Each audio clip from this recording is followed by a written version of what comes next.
What is a life? Is it the distance between your childhood dreams and your adult reality? Is it the combination of a million small decisions? Is it the people in your life? Or is it simply the sum of your heartbeats?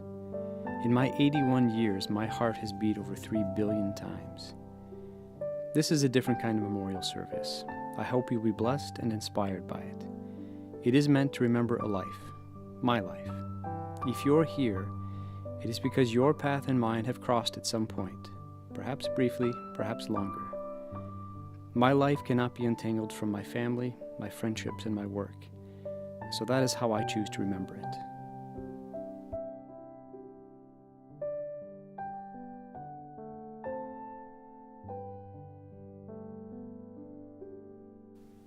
I was born during the Depression, 1936, in Waverly, Iowa, the only one of my siblings to be born in a hospital.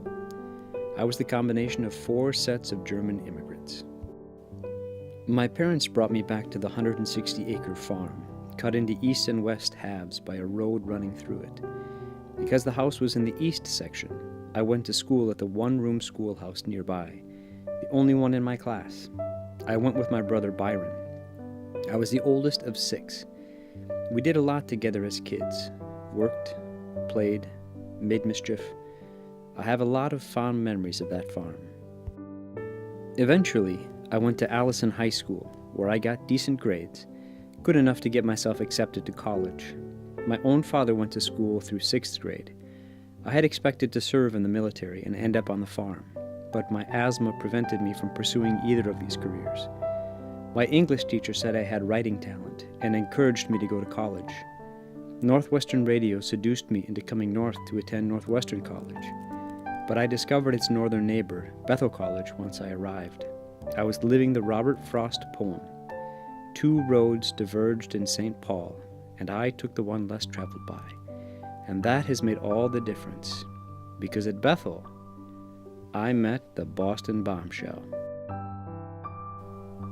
I zipped through college with my new best friend and popped the question to her our senior year at midnight on November 15th, right between our 2 birthdays. We were married in Boston.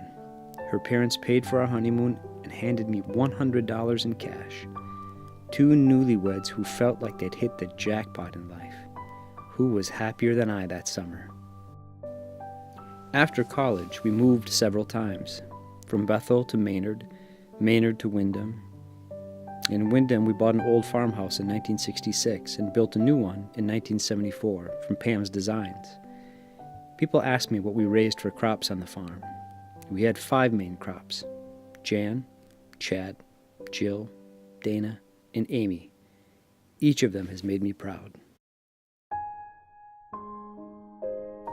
Jan, I remember having you as a student most fondly. Those were the golden years of my teaching, and when your acting talent shone so brightly. I'm so glad to see someone share my love for music and theater. You and Dennis have raised 2 beautiful daughters. Tira and Greta, smart women like you are the future of this country. I'm counting on you, and you too, Annegret.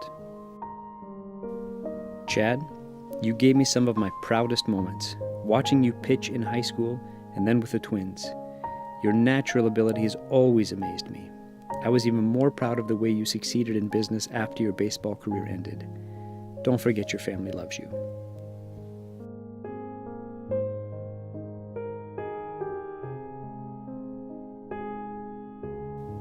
Jill, you have been my hardest worker, the one who pitched in without complaint. You have a heart of gold and nerves of steel. You did an amazing job with your boys, both of them smart and strong. They will protect their mom for years to come. Not that you need it. Joey and Tani, your mom will take credit for your success, as she should. But I'd like to think she taught you that hard work on the farm.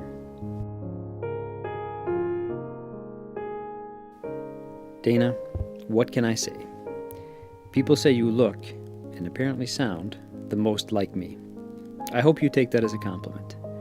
My dad finished school after 6th grade. You got your PhD from Harvard. If that's not the American dream, I don't know what is. What will your own kids do? You and Elise have shown them the world.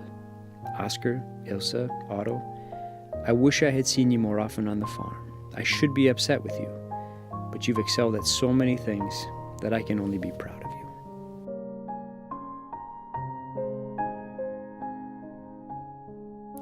Amy, I can't thank you enough for coming home every summer since you moved to Houston.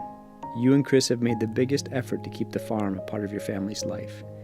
I have always enjoyed your stories. Your kids are going to do amazing things. They're already doing amazing things. I wish I had lived to see Anders take over the farm, Gunnar take over Wall Street, Audra perform at Carnegie, and Dane serve as the poster child for character everywhere.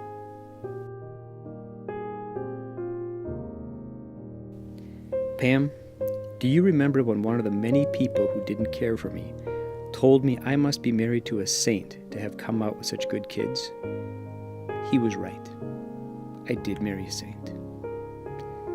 Look at your kids, your grandkids, your great-grandchild. This is your work. While I was working and raising corn and cattle, you were raising our 5 kids. Thank you.